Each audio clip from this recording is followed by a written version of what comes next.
Hey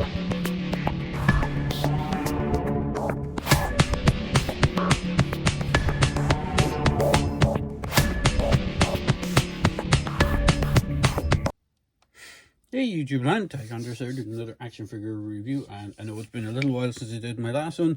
I've just been crazy busy with college work again, because we're doing our work experience stuff this last couple of weeks, or this week and next week, but we're working on a film shoot. So hopefully if you follow me on my Instagram, which I think I have a link to, you will see that some of the behind the scenes stuff, or links to some of the behind the scenes stuff for the film that I was working on.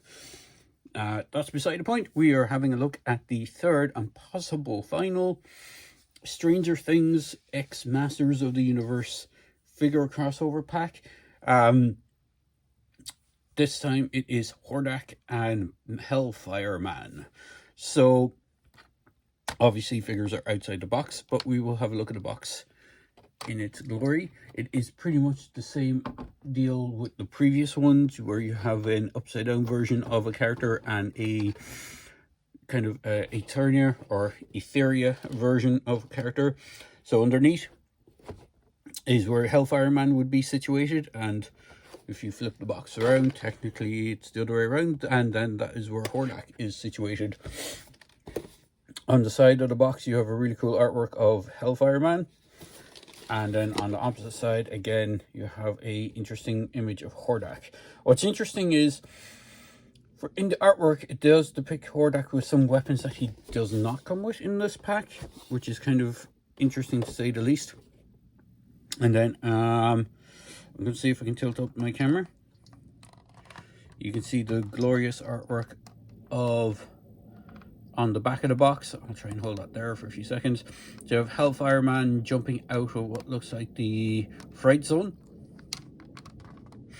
And he is holding both weapons that are included in the set, which is interesting. He's holding the mace, the D20 mace, and he's also holding the flaming sword. Now, on Hordak's side of things, it does show him holding that weird little bat creature that he does come with. Or at least it is resting on his, I'm not sure if you can see that here, but it's resting on his left arm. But in his right, he actually has a staff, and it's a like entirely glowing staff. I do feel that maybe Mattel opted to not give us that, because they were giving two weapons with the Hellfire-man, plus he also has a guitar. So maybe they thought he was too kitted out and swapped over weapons. Who knows? On the bottom, you have a little image of what to do with the figures and their accessories. Rotating the box back around. We're going to remove the box, and then we're going to have a look at the figures within. So I'm going to pause it here, and we'll have a look at those figures and all their trimmings. So here we have the two buckos outside of their box. So now in regards to Hellfire-man, who is here on the left, I have already swapped out his alternate hand. But we will go through all their little bits and greebles and stuff that they come with. So Hordak comes with this kind of Hordak head. I'm assuming it's supposed to be a demo bat, but it looks kind of similar to some of the previous stuff that has come with Hordak. What's interesting to note, and now I'm not sure if I can get this charged up on screen, but if I hold it in the darkness a small bit, you can see it is a glow-in-the-dark piece. The gimmick with Hordak this time around is he has a couple of glow-in-the-dark, well, one glow-in-the-dark accessory and one glow-in-the-dark feature. And then the rest is all like just a kind of interesting twist on the standard Hordak. You do get the sword. Now it is worth noting that the blade and the flame piece is a separate piece. It is kind of annoying to get it in at first when I first got it, because the blade kept kind of poking out. There's little holes on the side so that you can see the blade, and the blade is kind of wavy and slightly, on my version, it's slightly tipped. So you can put it in, and Hordak or Hellfire-man, whichever one you want, does hold the weapon in either of the gripping hands fairly nicely. We'll just throw it into Hordak's hand for the time being. It may make him a little top heavy, so I might have to push his little tush back a bit. He is, for the most part, just a standard Hordak. The other thing you get is this cool D20 style mace with a chain. Now the chain, if you're familiar with the Turtles crossover line, it's pretty much similar to what you got with Krang and with Mikey. The one difference being, well, the color for one. Mine is also slightly warped out of the packaging. I think this part is supposed to be fairly straight. The chain links, if you're familiar with those other previous figures I mentioned, Mikey and Krang, you know that the flash on the, or the plastic flashing on the chain can be fairly big, quite a lot really. So you may need to scrape it down a bit, but it does roll around on that thing quite nicely. So it is quite cool. Now when I get to my comparisons, unfortunately I don't have the upside down figures to hand. I don't have the Demogorgon and Vecna to hand, unfortunately, but I do have the other characters, so I will showcase them with the Hordak. Hellfire-man is the only one that comes with an alternate hand, so you get 2 grip hands normally with him, and then technically the alternate hand is the goat head hand, or the heavy metal kind of Slayer, whoever you want to do it with. I think was it Dido did it first? Is that the guy who did it first? I can never remember who kind of coined it, but there was like famous rocker back in the, I think, 70s, 60s, 70s, thereabouts. Kind of did this on stage and it took off, and then I think it's been around before that. It predates him, but like he was one of the first to do it on stage. But you have that, and then he has his kick-arse guitar. I'm not sure if it's supposed to be a bass, because it does look like it only has 4 strings, so it could be a bass guitar. I'm not too up on my guitars, but it does look to me like it only has 4 strings, which to my knowledge, and my knowledge ain't the best, it does seem to scream bass guitar. So I could be wrong, but he holds it quite nicely, and he can hold it in either hand, but like if you want to do posing, or classic rock posing kind of thing, you can do him holding it with just by the neck, and then have him doing the kind of rock symbol, or you can kind of make it look like he's trying to strum out something on it. If you hinge it just right, you can make it look like he's trying to play it and stuff. You can do it a bit better with the kind of more grip hand, but it's up to yourself. So for the figures themselves, we'll start with, I keep calling him Demo Man for some reason, but it's not Demo Man, it's the Hellfire-man, which is the icon from Eddie Munson's Hellfire Club from the 3rd season, I want to say. Pretty sure, yeah, because season 5 is the one that just wrapped up everything. So it's the 3rd season was when Eddie was brought in. But yes, so it is based on that iconography. They did a really cool job with the skin tone. It's kind of like a lava skin tone where it has like oranges, reds, and kind of slightly yellows on it. His armor piece, the armor piece isn't my favorite. It's basically Masters Universe Classics Triclops.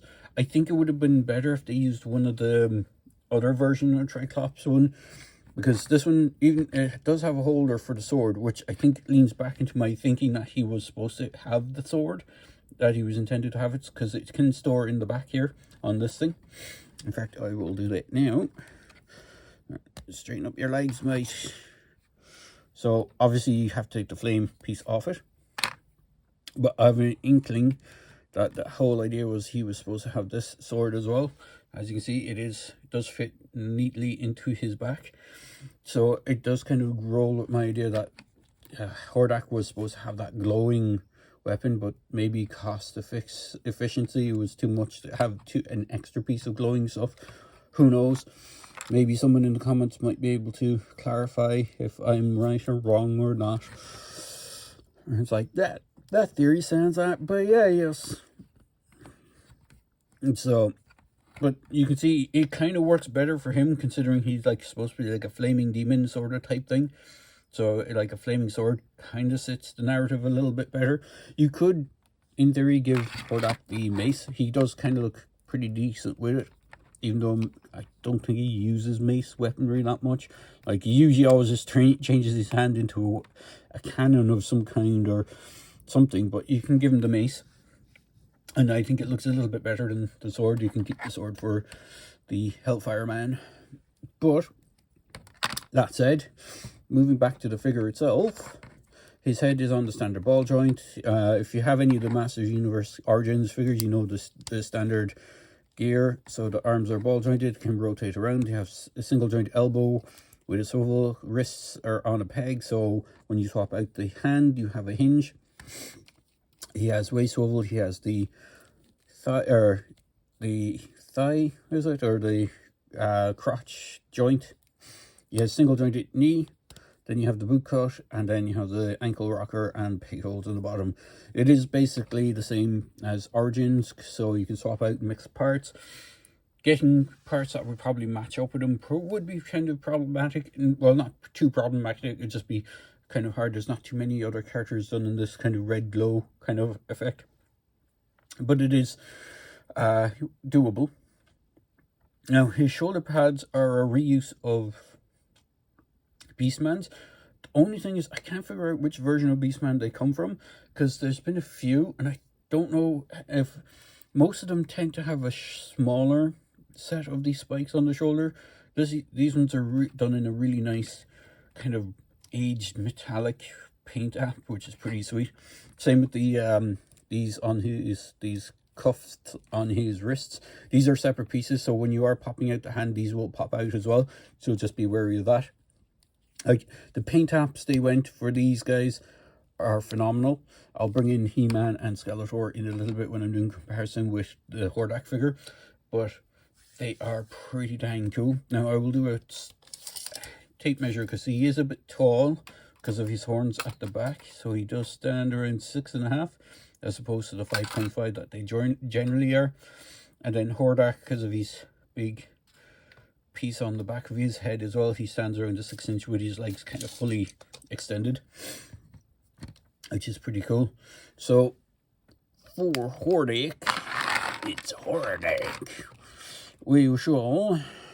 Now, he does have this thing which I mentioned earlier, and I'm still trying to figure out how the heck you're supposed to attach it to him. It doesn't really attach onto his arm or anything. There is what looks like a peg hole, or not peg hole, but something for his thumb to fit through. So I think he's supposed to kind of hold it, but it doesn't really fit on the hand that they show him holding it in on the box. It doesn't clip onto his wrist or anything, not that I can see. The way they show it on the box is you have to really outstretch the tail and where that will break it, but it's kind of like resting on his forearm hereabouts. But like, you can't really get him to do it unless you have him holding its tail, which is probably the only way to get him to do it. So it's kind of a weird accessory. He can't really hold it compared to like the likes of the weaponry. Again, just like with this thing, Hordak's head is a glowing head. Now I'm going to see if I can charge it up a small bit. I have this light set to the side here. Let's see if we can charge it with this one. And just try and darken it a bit with my hands. It's probably not going to show up that well. You can kind of see it glowing a small bit, but it is a standard Hordak head. It is kind of weird because it looks like his whole headpiece is like plopped on top of it. It looks like he has like almost like he went for some sort of like brain operation, because it looks like the top of his head is a separate piece that is kind of fitted on top, if that makes sense. So it looks like someone opened up the top of his head and scooped out his old noggin. But like, it is a cool head. Let's see if we can get it to shine a bit, but I doubt it. Let's see if I turn off my light here a second. Bear with me a moment.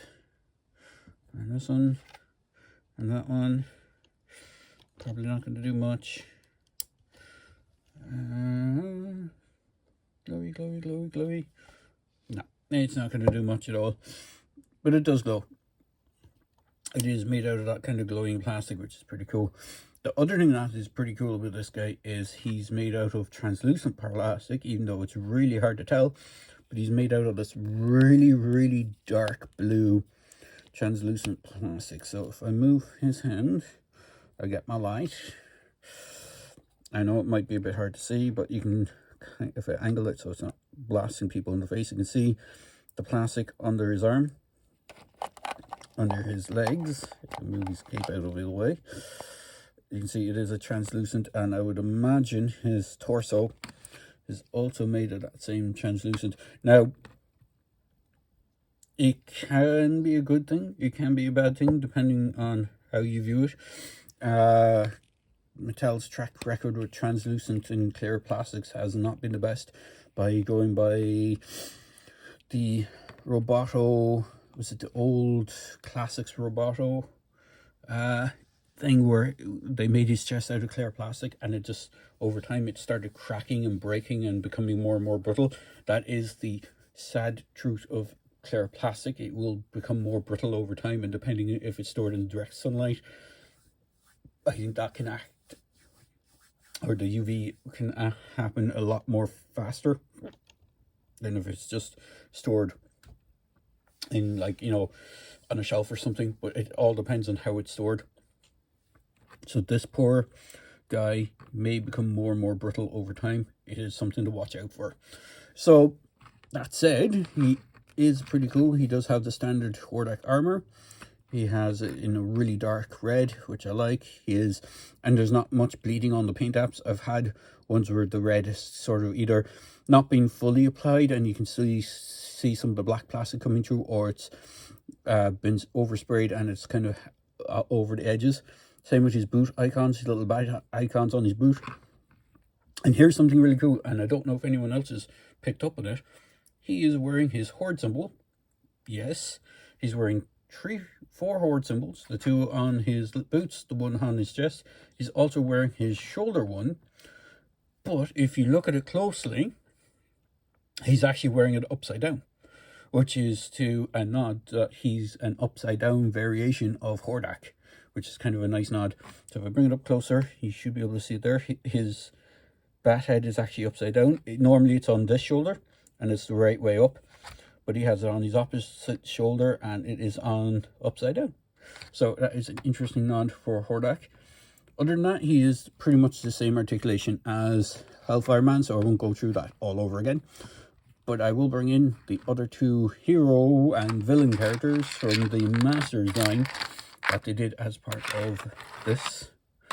So let me move things aside. We'll bring in Skeletor, who coincidentally is kind of one of my favorite versions of Skeletor they have done. I just love the dark metallic purple armor. The wash they put on his armor just makes him way more menacing than the standard bright blue, and his kind of toned down skin tone with the wash over it just makes him far more menacing. My only main gripe, and I know that what they were going for, they wanted him to look like the classic 80s action figure, just done in this, which is kind of what they did with Hordak. They wanted him to look like the classic figure. But I would have loved, absolutely loved, if they had gone and used the Screech 2-pack head that came with the Skeletor, because that one had an articulating jaw, and it would have been absolutely perfect for that version of Skeletor. And then you can't have Skeletor without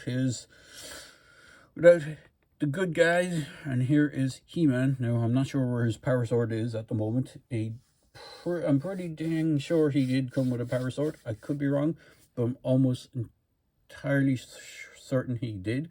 He does come with a axe. Yeah, you're about to fall over. He does come with the axe. He does come with the Hellfire shield, which you can just barely see, but this is the Hellfire shield, which is cool. It has the same Hellfire look or icon as Hellfire-man himself, which is pretty cool.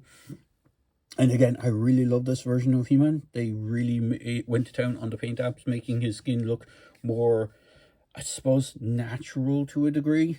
He doesn't look like a super tanned super tan. He has more natural looking skin tone, even though it is based on the toy, and the color and the paint apps of his gear looks way better. It's not just a flat gray, it's a metallic gray for his gear. And even the axe, whatever way they did the blade for the axe, the metallic in it looks like it has a wash over it as well, and looks a bit more aged and worn, which is really cool. So they really did knock it out of the park for these guys, for when they did the heroes and the villain characters, and even the upside down characters. Unfortunately, I do not have the Demogorgon and Vecna to hand to put them together in this shot, but if I do, I might do a pickup shot and just throw them in. But overall, it is a good line to get. I don't know if they'll do a fourth set.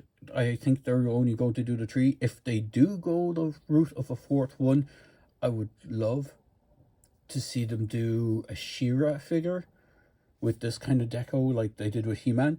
Because you have like 2 villains, so you'd have to have like 2 heroes. So have She-Ra versus maybe a demo dog. There's not too many other kind of creatures, although then again, like the Demogorgon is a mashup of parts. You could maybe do a demo bat and do something like maybe mixing parts from Buzz Off or something, and have it like a larger humanoid like they did with this guy, with the Hellfire-man, because Hellfire-man is just based on a icon of a head. So you could do something like that based on someone else. But overall, it is a really cool look. So definitely worth picking up these guys if you can. I don't know if they're still store exclusive. I think when they first came out, I think they used to be Walmart exclusives or Target exclusives in the States. Over here, they seem to be generally, you can get them in kind of specialty comic shops and stuff like that. So it's just worth looking around to see if you can pick them up at a reasonable price. But overall, I do like the look of the Hellfire-man set. I just wish the that kind of glowing staff that Hordak had in the imagery would have been included. But other than that, that's my only real gripe. Oh, and again, just to note the clear plastic on Hordak, I do worry that over time it can become brittle, so it is something to watch out for. But other than that, they are pretty sweet. So there you go, guys. Thanks for watching. Hope you enjoyed watching it all the way to the end. And as always, please hit that like, comment, and subscribe button. Cheers. Thanks for watching.